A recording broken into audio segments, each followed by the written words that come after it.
First of all, I want to say thank you for your patience. I know that you've all been clamoring for some details on this dynamic incident that we had this morning. With me today is obviously, let me start with the FBI, Dan Powers, a special agent in charge here in Austin. I want to thank them. They immediately responded and are assisting us with this ongoing investigation because this does involve an officer-involved shooting in response to this individual's attack here in Austin. Margot Frazier, our police monitor, is here with us, helping us with our oversight over our investigation. The district attorney's office is obviously here as well, the Travis County District Attorney's office as well, and our executive team, Chief Munguia, and all the chiefs. So I want to thank you again for being here. This incident started at about 2:22 a.m.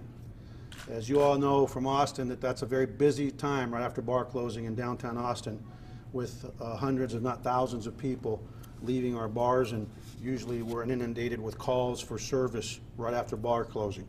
At 2:22 a.m., the first calls came in of shots fired. We also had George officers with our downtown officers put out possible gunfire in the area of 4th and Nueces.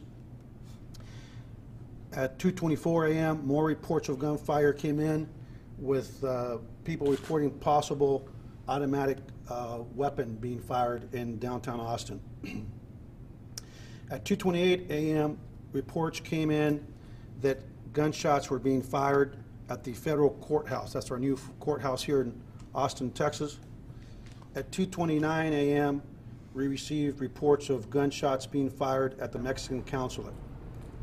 At 2:32 a.m., our headquarters came under attack here in downtown Austin.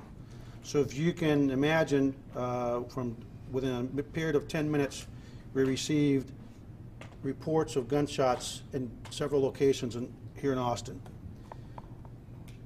While the suspect was discharging a fusillade, a lot of bullets at the Austin Police Headquarters at about 2:33 a.m., an Austin Police sergeant who was in the process of loading up our horses from our mounted patrol that were done for the evening, saw the gunshots, heard the gunshots, saw the gunmen, saw our building that was under attack, and also heard gunshots ricocheting near his own vicinity. The sergeant at approximately 2:33 a.m. returned fire. Upon returning fire, the suspect went to the ground. At 2:34 a.m., EMS was called and requested the stage by the Austin Police Department for a suspect that was down. After the suspect went down, patrol officers grabbed the suspect, started dragging him away from his vehicle.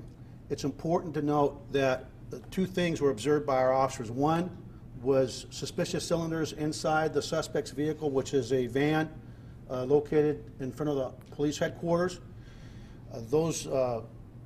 Anytime you have cylinders in a situation like this where someone's attacking government facilities, you have to think about IEDs and you have to think about possible explosive devices, especially in the environment that we operate today. As the officers were dragging the suspect away from that vehicle, getting ready to render aid, they noticed some type of vest on the suspect.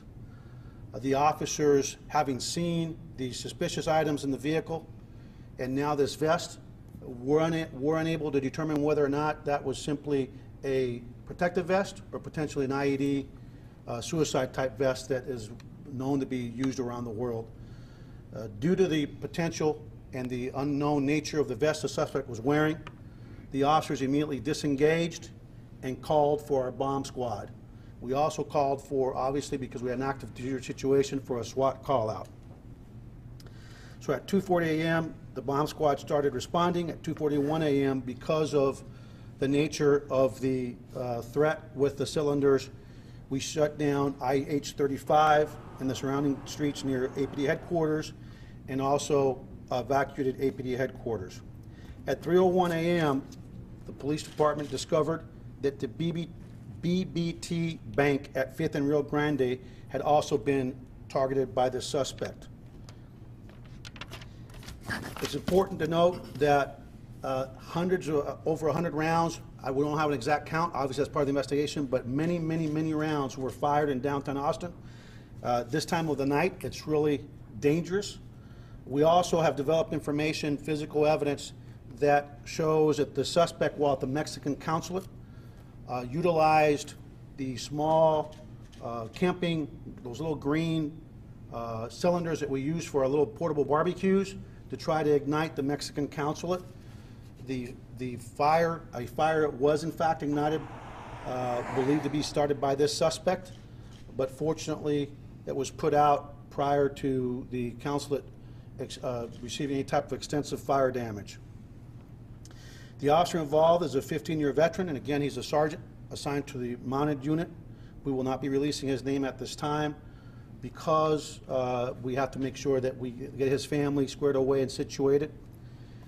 He obviously will be placed on administrative leave with pay, which is consistent with our protocols.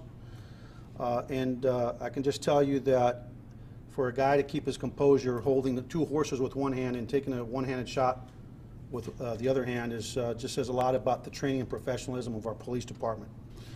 One of the things that we will be looking at in terms of this suspect is motive. We will also be looking at his sequence of events. We haven't been able to determine exactly what was the sequence of the building where they're attacked.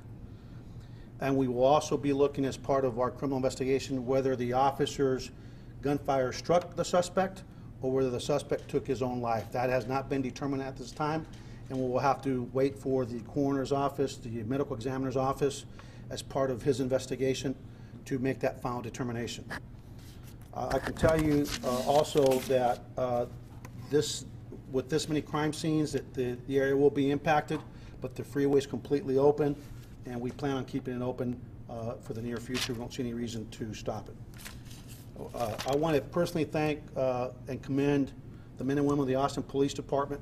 They responded to multiple scenes at the same time, and they were obviously able to contain the situation, and we're very fortunate that at 2:22 a.m., as you all from Austin know how many people are out on the streets. We're very fortunate.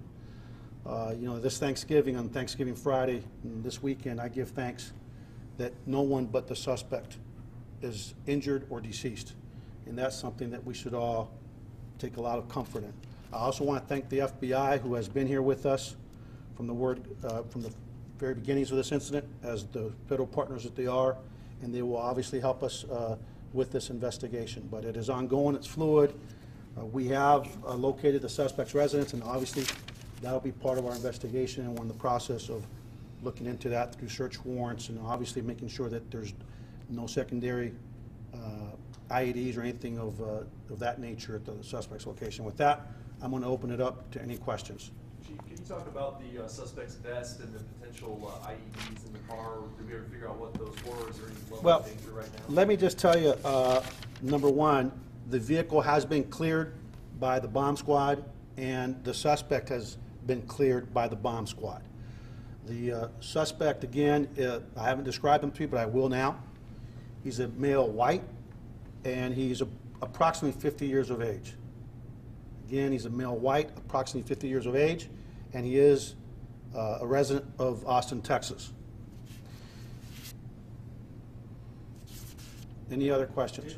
Just to follow up on that, did they find anything that had to be diffused, or did they not find any explosive devices? We didn't find any explosive devices on the suspect or on him or in the suspect vehicle. Again, the officer's first suspicions that we have these cylinders in that vehicle, well, that's exactly what it looks like he was trying to do, is use it as a weapon to try to burn down the Mexican consulate. So when you see those, anytime you see a guy engaging this kind of behavior, this violent anti-everything behavior, government behavior, if you will, you have to think about explosives and IEDs, especially when you see cylinders. Chief, can you describe some of the damage to the headquarters? I know we're going to Our headquarters is extensively damaged. The front of the headquarters, we are going to allow one media outlet to be a pull camera, and we'll allow one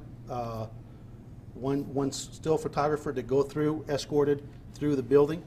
I think it's really important for the American people to understand that there's always, and sometimes law enforcement appears to be the bad guy in this country. Well, we are under siege at times, and it's important for people to realize that the men and women in this profession are really the last line of defense when it comes to homegrown extremists or overseas extremist or any type of threat, either from a terrorist type person or your common day criminal.